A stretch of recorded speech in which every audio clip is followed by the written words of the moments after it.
I went to the Levine's yesterday, get some pants for me and my niggas. I was gonna steal them, I ain't had no money. Met a girl there, trying on some skirts. I was like, what that smell like? She was like, she didn't know what to say. I was like, bitch, don't make me ask you again. Anyway, got her number. The next day we went to Chick-fil-A, some place in the mall. When I got there, I was like, bitch, who are all these people out here? She said, well, it's the mall. I was like, whatever, bitch. Give me a chicken sandwich and some waffle fries.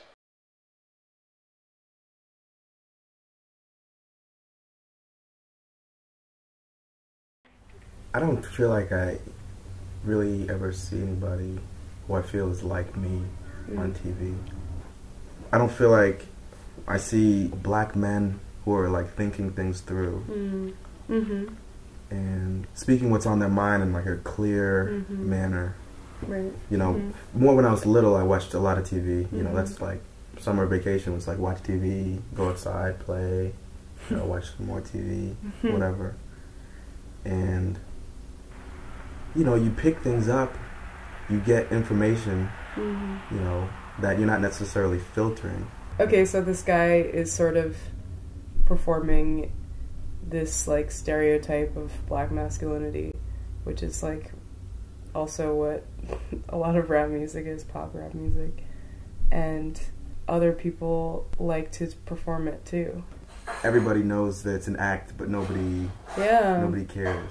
There's this book called Why White Kids Love Hip Hop, and it sort of talks about like the change from hip hop being like primarily like people of color, black people buying it, to like white people being the market, you know, because there's just more of them, white kids, you know, and like just as long as white kids buy the majority of the records, the record companies are going to make music for them.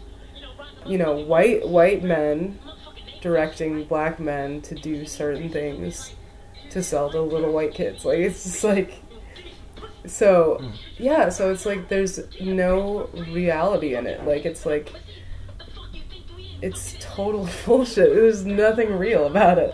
Who's it being made for? It's not being made for little black boys. Right.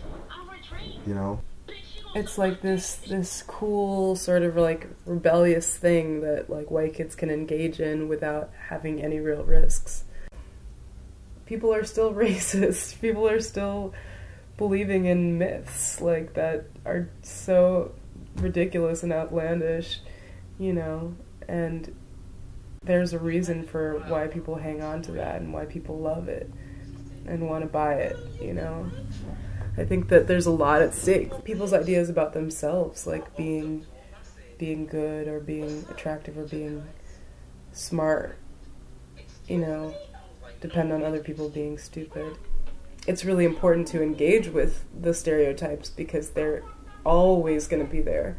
They're always going to be there. They might be really obvious or really subtle, but they're always going to be there. And if we don't engage with them, other people own them for us. It's like other people naming them for us. As long as people, like, believe them, they're real. Right. You know?